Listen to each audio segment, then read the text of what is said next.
चलिए दोस्तों, मार्केट को जाम करने वाला गाना आ चुका है रोशन रोहित का। देखिए दोस्तों, चिंगारी ये गाना कब आएगा, किस यूट्यूब चैनल से आया है या आ गया है, सब इस वीडियो में बताएंगे, तो वीडियो को लास्ट तक जरूर देखिएगा।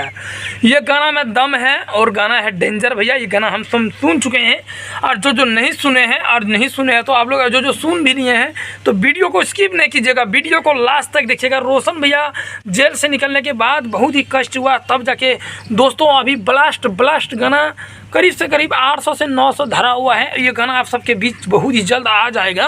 तो गाना एक आ चुका है चिंगारी, जिसका नाम है दोस्तों, ये गाना दोस्तों आप लोग के बीच आ चुका है रोशन रोहित इंटरटेनमेंट से, मतलब रोशन भैया का पर्सनल चैनल से, अपना ही चैनल से रोशन भैया का गाना छूट चुका है, डेंजर गाना।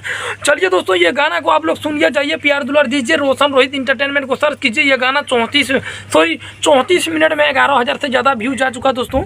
ये गाना बहुत ही दमदार है और बारिश इधर बहुत ही ज़्यादा पड़ रहा है। देखिए अभी हम लोग झारखंड से ब्लॉग करते हैं दोस्तों, ये बहुत ही मज़ेदार गाना है। तो आप लोग जाइए प्यार दुलार दीजिए दोस्तों, और वीडियो को लाइक शेयर कर दीजिए। नया चैनल है, नया चैनल को सपोर्ट कीजिए हमारे ऐसी मंती ब्लॉग को।